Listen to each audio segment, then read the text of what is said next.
السلام عليكم ورحمة الله وبركاته. بسم الله الرحمن الرحيم.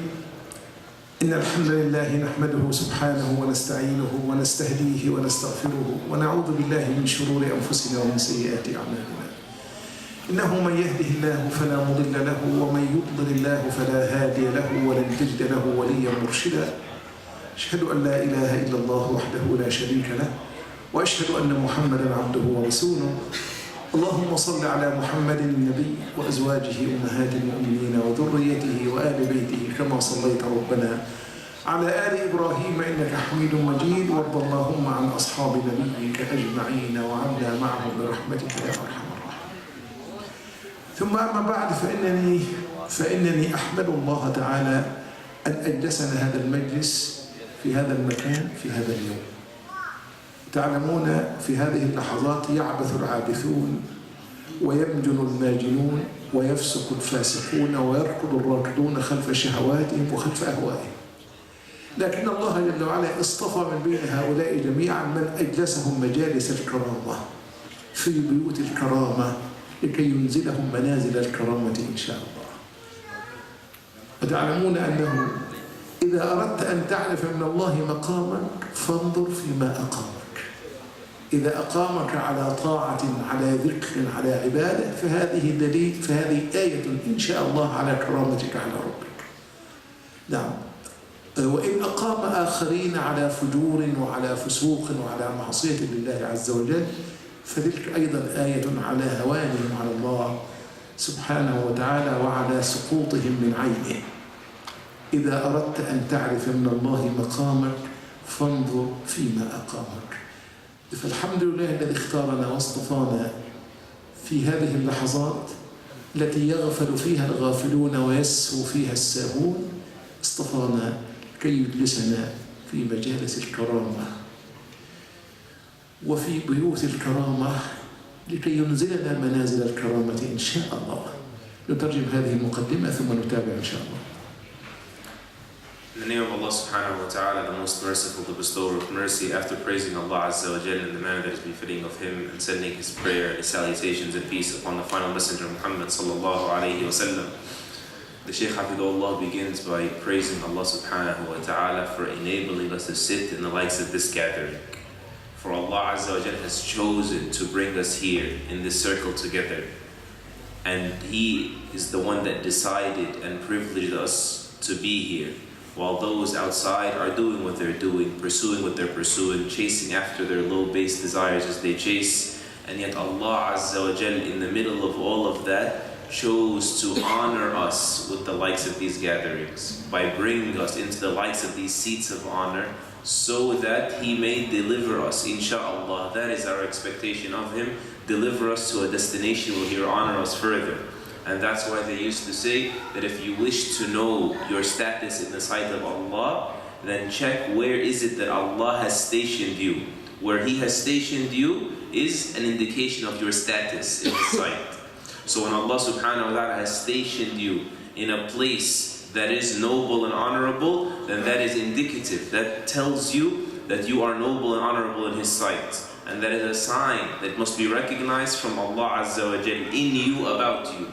And likewise on the opposite end, when you see a person living a life of rebelliousness, and he's a rebel without a cause, and he's a flagrant sinner, and he is living a life of hedonism, just chasing after his own self and his self-centered lifestyle, then that too is a lesson that Allah shows us through them.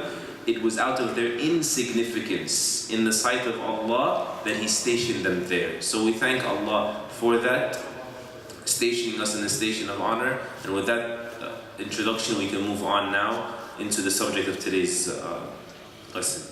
موضوع هذه المحاضرة مقدمة في فقه الاختلاف أو مدخل إلى فقه الاختلاف. لا يخفى أن آفة الآفات وعلة العلل التي تغشى مسيرة العمل الإسلامي في واقعنا المعاصر ما يغشى مسيرته من تشرذم ومن تصدع ومن فساد ذات البين. إياكم وفساد ذات البين فإنها الحالقة. ألا لا أقول تحلق الشعر ولكنها تحلق الدين. في ليلتنا هذه لن نتحدث عن توصيف الداء، إنما سنتجاوز ذلك إلى وصف الدواء إن شاء الله. فبدلا من أن تلعن الظلام تقدم وأضئ شمعة. نعم، وإذ ذاك ينتفع الناس. الاختلافات أحبتي تنقسم إلى 3 أقسام: اختلافات في الفروع والمسائل الفقهية، اختلافات في الأصول والمذاهب الاعتقادية، اختلافات في السياسات والمصالح. ولكل واحد منها فقه يضبطه وقواعد تحكمه ومقالات لأهل العلم تتنزل عليه. وسوف نتناولها واحدة تلو الأخرى. أولا الاختلاف في الفروع والمسائل الاجتهادية. وقبل أن نبحر إلى الحديث في هذا الموضوع لابد أن نعرف ما هي المسائل الاجتهادية، ما هو ضابطها. إن الحكم على الشيء فرع عن تصوره. ما هي المسائل الاجتهادية؟ كل أمر لم يرد فيه دليل قاطع من نص صحيح أو إجماع صريح. كل أمر لم يرد فيه دليل قاطع من نص صحيح أو إجماع صريح، هذا هو الموضوع الاجتهادي أو تلك هي المسائل الاجتهادية. سمات وملامح لهذا النوع من أنواع الاختلاف. أول سمة أنه واقع لا محالة. كان أمر الله قدرا مقدورا. لو أراد ربك ألا يقع ما أعجزه ذلك. لو أراد ربك أن تكون نصوص الوحيين جميعا قرآنا وسنة صحيحة على نحو لا يحتمل في الفهم إلا وجها واحدا ما أعجزه ذلك. وإحنا بنقول في تعريف كل أمر لم يرد فيه دليل قاطع. طيب لو أراد ربك أن تكون أدلة الشرع كلها قاطعة ما أعجزه ذلك، صح ولا لا؟ لو أراد ربك أن تكون أدلة الشرع جميعا قاطعة ما أعجزه ذلك. لكن الله جل وعلا لحكمة بالغة وأفعاله جل وعلا لا تنفك عن حكمته. جعل من نصوص الوحيين ما هو محكم قطعي لكي يمثل إطارا مرجعيا تجتمع حوله الكلمة، ثم جعل من نصوصهما ما هو متشابه ظني ليمثل دائرة السعة والمرونة في الشريعة.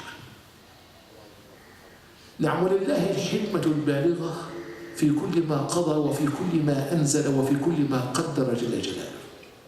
لقد جعل لنا من مسائل الدين قضايا إجماعية قطعية يقينية محكمة، لكن نجتمع على محكم في النهاية لكي يكون هناك إطارا مشتركا وقدرا مرجعيا نتفق عليه جميعا. وفي نفس الوقت فتح الباب أمام دائرة أخرى تتنوع فيها الفهوم وتتفاوت فيها الاجتهادات لكي تمثل دائرة السعة والمرونة في الشريعة. إذا ضاق الأمر بالأمة في مذهب التمست السعة والمرونة في مذهب آخر وفق ما تحققه أو ما ترجحه الأدلة وما تتحقق به المصلحة العامة لجماعة المسلمين. فأول معنى نقف عنده أن هذا النوع من أنواع الاختلاف واقع لا محالة لا سبيل إلى حسمه بالكلية. نعم، لأن جزءا منه مقصود للشارع ابتداء لكي يمثل دائرة المرونة والتوسعة في الشارع. This evening's discussion will revolve around an introduction to the fiqh of ikhtilaf, the understanding on the subject of disagreements and managing these disagreements. And of the most painful things and most painful phenomena that we see in the Islamic work today is the divisions and the dissent and the lack of warm, harmonious bonds and cooperation between the various groups in Islamic work. And the Prophet ﷺ had warned us against this, and he said, beware of the breakage of relationships, right? The severing of the ties, for that is the haliqa, that is the shaver. Not that, he said ﷺ, not that which shaves the hair, but rather what peels off the religion itself. It shaves the deen from the lives of the people. And he said, in order for us to move forward from this subject, we have to insist first of all to move beyond just cursing the darkness. No, we want to light the candle. We just don't want to diagnose the actual disease. We want to move beyond that to speak about the treatment and remedy for that disease. He said, and dealing with something is only secondary to understanding it. So we need to build first a mental image for ourselves on what disagreements look like. How are we supposed to read them when they happen? He said, and disagreements are of three types. There are the disagreements on the matters of ijtihad, the matters on the secondary, detailed, practical issues of the sharia, what we many a times call fiqh, right? He said, and then there are disagreements on the matters that are revolving the very theology, the very fundamental beliefs, the very aqidah or the creed of a person.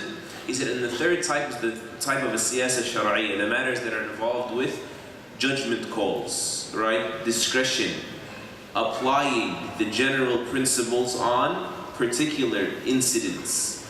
He said, and first, the first type we said is the type that is involving and related to the subject of fiqh.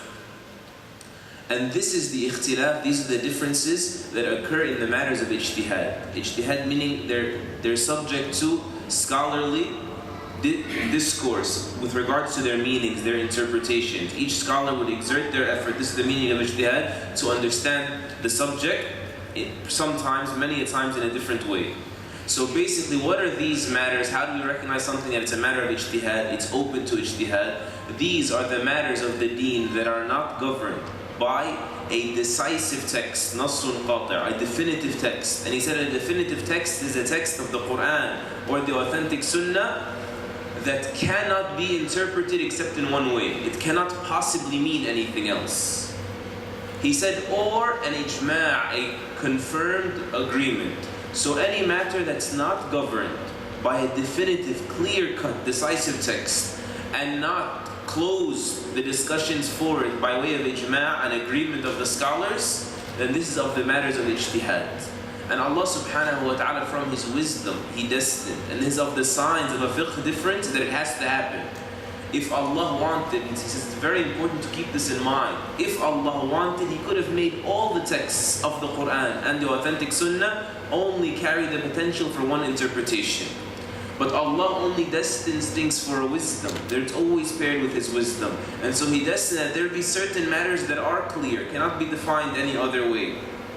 Clear-cut matters, so that they could be a reference point for the people to gather around them and to unite upon them. And then He, subhanahu wa ta'ala, destined that certain matters be subject to more than one interpretation. Why? He said the wisdom in that is it embodies the flexibility of our religion and the versatility of our religion, so that in light of the greater principles of the Sharia, we can choose what is more in line with the greater objectives of the deen, and the text itself carries the potential to understand it one way or another, perhaps for one situation or another. المعنى الثاني من معالم هذا النوع من أنواع الاختلاف أنه توسعة من الله على الأمة ورحمة بها. إذا ضاق الأمر بها في مذهب التمست السعة والمرونة في مذهب آخر. لقد كتب رجل كتابا في اختلاف الفقهاء سماه كتاب الاختلاف، فقال له الإمام أحمد رحمه الله سميه كتاب السعة، سميه كتاب السعة. وما أكثر ما يرد في أقوال أهل العلم هذه المقولة: إجماعهم حجة قاطعة واختلافهم رحمة واسعة.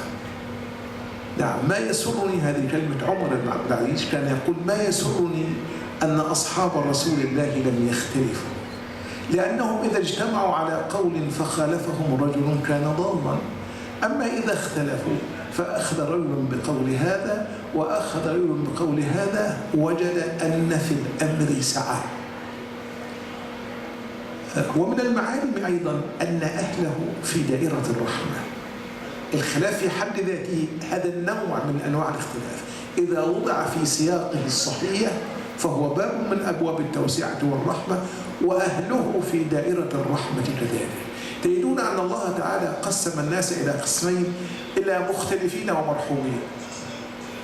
فقال تعالى: ولا يزالون مختلفين إلا من رحم ربك. فقسمهم إلى قسمين: أهل اختلاف وأهل رحمة. يعني قطعا ويقينا أن أهل الاختلاف الفروعي ما لم يترتب على هذا فساد ذات البين وتهارج يعني وتقاذف بالتهم وبالمناكر، فإن هؤلاء في دائرة الرحمة قطعا. نعم، لأنه قد وقع بين من حصلت لهم الرحمة قطعا. نعم، وهم أصحاب النبي صلى الله عليه وآله وسلم. التاريخ بيذكر أن الإمام مالك يعني عرض عليه على يد 3 من خلفاء بني العباس: الخليفة أبو جعفر المنصور وابنه المهدي وحفيده هارون الرشيد. لقد عرض عليه على يد 3 من الخلفاء أن يجعلوا من كتابه الموطأ المرجع الأعلى للأمة الإسلامية، وأن يلزم الناس بما فيه. نعم، يعني فعارضهم جميعا ووقف في وجههم جميعا وقال: ناشدتك الله يا أمير المؤمنين لا تفعل. ليه؟ قال: لأن الصحابة قد تفرقوا في الأمصار. نعم، ولدى كل واحد من العلم ما ليس عند الآخر، وإن رد العامة عما ألفوه أمر عسير. ثم يعلق حافظ ابن كثير على هذا فيقول: كان هذا من تمام علمه وعدله واتصافه بالإنصاف رحمه الله. سوف نتحدث بعد قليل إن شاء الله كيف نتعامل مع هذا النوع من أنواع الاختلاف، ما هي آليتنا لضبطه. نحن في هذا المسجد أسأل الله أن يبارك لكم فيه عندنا الباكستاني الذي تتلمذ على فقه أبي حنيفة،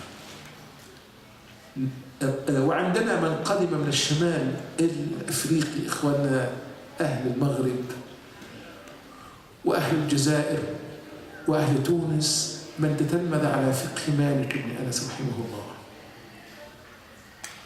وقد يكون عندنا من قدم من الجزيرة من بلاد الحرمين، من تتلمذ على فقه الإمام أحمد بن حنبل. وقد يكون من قدم من بلاد الشام ويتلمذ على فقه الشافعي. وقد يكون من قدم من مصر وتتلمذ على خليط من هذا كله. وفي النهاية اجتمعنا في مكان واحد. يعني ماذا نفعل؟ يبغي بعضنا على بعض، يعدو بعضنا على بعض لكي تكون أمة هي أربى من أمة. لا بد أن في شريعة الله آليات تضبط هذا يعني التعدد والاختلاف وتجعله بالفعل بابا من أبواب الرحمة. كيف يكون هذا؟ هذا ما سنتحدث عنه بعد قليل إن شاء الله. Another unique characteristic of this type of difference, the difference in the ijtihadi, fiqhi, practical, secondary matters of our deen, he said in that this type of difference, when regulated correctly, is a mercy from Allah subhanahu wa ta'ala gifted to this ummah. He said, and the scholars of old, they used to say that their agreement, meaning the agreement of the early Muslims, is a conclusive evidence, cannot be objected to. Whereas their disagreements are a wide expanse, an embodiment of that mercy. And Umar ibn Abdul Aziz, rahimahullah, was reported about him that he said, it does not please me that the companions of the Messenger of Allah sallallahu alayhi wa sallam not disagree. Had they disagreed, anyone who left their positions would be astray, would be misguided.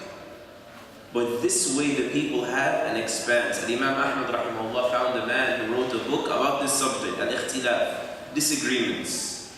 And he called it al-ikhtilaf, disagreements. So the Imam Ahmad rahimahullah said, why don't you call it the book of sa'a, the book of ease and expanse, right? The book of mercy, the book of accommodation. He said because, and Allah subhanahu wa ta'ala divided the people with regards to disagreement into 2 categories. And he said, and they will never cease, never stop disagreeing except those of them that He has mercy on. So the disagreements in the fiqhi matters are actually not in this category, they're part of the mercy of Allah. The proof is because we know that the companions of the Prophet ﷺ were those that Allah is pleased with, those He had mercy on, and they still had this disagreement among them.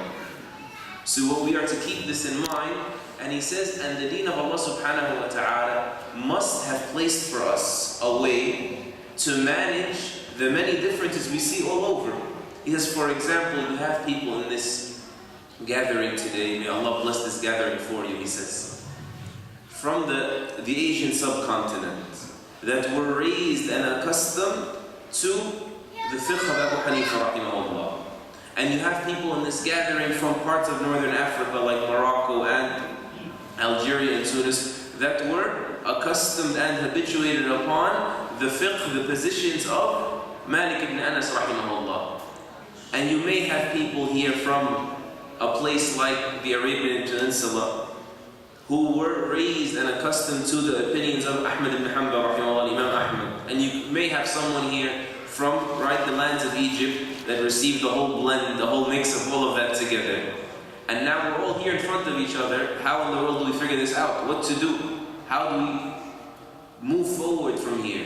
He said, and 3 of the Abbasid caliphs had proposed to Imam Malik rahimahullah that he take his fiqh positions and impose them on the entire ummah. And he said, I demand of you and I advise you to fear Allah and to not do this. Because the companions of the Prophet ﷺ dispersed, they scattered in the land. The Sahaba had their own diaspora, right? And some of them knew things that others didn't. So, and it is so difficult to impose upon people, especially unnecessarily, something that they have already become accustomed to. So we're going to see in the future, in this talk, how we can deal with these, بإذن الله عز وجل, within due time.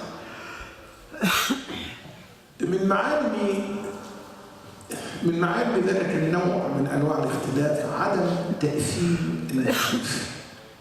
لا إثم على المخالف في هذه المسائل وإن أخطأ، فالمصيب له أجران والمخطئ له أجر على اجتهاده إن كان من أهل الاجتهاد، أو على السعي إلى الاتباع إن كان من أهل التقليد. يعني حتى العامي عندما يبحث عن فقيه ليستفتيه إنما يمارس بهذا عبودية لله عز وجل، يعني لأنه فطم نفسه عن الاسترسال مع أهوائه وشهواته، ثم سعى لكي يعبد نفسه لله، ثم سعى لكي يطبق حكم الله عليه من خلال سؤاله من هو به عليم ومن هو به خبير. فسواء كان مجتهدا أو مقلدا تقليدا سائغا فهو في نهاية المطاف على طريق العبودية الصحيح، فلا إثم على المخالف في هذه المسائل وإن أخطأ. طبعا وذكر أهل العلم على هذا أدلة كثيرة، من بينها الحديث الصحيح المشهور المعروف أن النبي صلى الله عليه وسلم في يوم الأحزاب قال من كان سامعا مطيعا فلا يصلين العصر إلا في بني قريظة، فأدرك بعضهم العصر في الطريق، فقال بعضهم لا نصلي حتى نأتيهم، وقال أخونا بل نصلي لم يرد منا ذلك، فذكر ذلك للنبي صلى الله عليه وسلم فلم يعنف أحدا منهم، لأن قوله يحتمل في الفهم الوجهين، يحتمل هذا ويحتمل ذلك. طبعا بالقطع المصيب واحد، لأن أكيد النبي صلى الله عليه وسلم عندما قال هذا كان له مقصود واحد، يعني لكن من أصحابه من أدركه ومن أصحابه من لم يدرك، من أصحابه من وفق إلى إصابته ومنهم من لم يوفق إلى إصابته، لكنه لم يعنف أحدا منهم، فإن أحد الفريقين مأجور مرة على مبدأ اتباعه ومرة على إصابته بالحق، والفريق الآخر مأجور على مبدأ اتباعه واجتهاده في التماس الحق وفي مرضاة الله ورسوله صلى الله عليه وآله وسلم. المعلم اللي بعد كده مهم جدا جدا، لا إنكار في مسائل الاجتهاد، لا ينبغي أن ينكر بعضنا على بعض فيها، من ظهر له رجحان أحد القولين عمل به، ولم ينكر على من ظهر له رجحان القول الآخر. ففي مسائل الاجتهاد بصفة عامة لا ينبغي أن تكون موضع إنكار، يعني لا ينطبق عليها حديث من رأى منكم منكرا فليغير، لأن المنكرات التي نحتسب على أصحابها وننكرها عليه ما أجمع العلماء على كونه منكرا. أما ما كان في محل الاجتهاد بين أهل الفتوى فهذا لا يدخل في دائرة المنكرات التي نحتسب على أصحابها وننكرها عليه. إذا رأيت الرجل يعمل العمل الذي اختلف فيه وأنت ترى غيره فلا تنهى. هذه كلمة سفيان بن سعيد الثوري: إذا رأيت الرجل يعمل العمل الذي اختلف فيه وأنت ترى غيره فلا تنهى. الخطيب البغدادي كان يقول: وما اختلف فيه الفقهاء فلا أنهى أحدا من إخواني أن يأخذ به. وما اختلف فيه الفقهاء فلا أنهى أحدا من إخواني أن يأخذ به. الإمام النووي رحمه الله في تعليقه أو في شرحه لحديث من رأى منكم منكرا فليغيره بيده يعني بين مراتب الناس في هذا الإنكار، ثم قال: ثم إن العلماء إنما ينكرون ما أجمع عليه الأئمة. نعم. وأما المختلف فيه فلا إنكار فيه. القاعدة الصغيرة دي لو تشبعنا بها، لو تحققنا بها، لو طبقناها لحلت لنا كثيرا من مشكلاتنا وعقدنا واحتقاناتنا المعاصرة. نعم. لكن لكي نحسن تطبيقها لابد أن ننتبه إلى أمرين مهمين أساسين سنذكرهما بعد ترجمة هذا الجزء إن شاء الله. The third quality of this type of disagreement, this fiqhi ijtihadi disagreement, is that neither party in this agreement or none of the parties in this disagreement are incurring sin, even if they are incorrect. So whenever a person is exerting their effort to try to understand the evidences and he understands this to be more correct, then there is no sin on him even if he is incorrect. In fact, our Prophet ﷺ told us that when a person exerts that effort and he is correct, he gets 2 rewards, and if he is incorrect, he gets 1 reward. So there's even a reward in the matter. How can there be sin?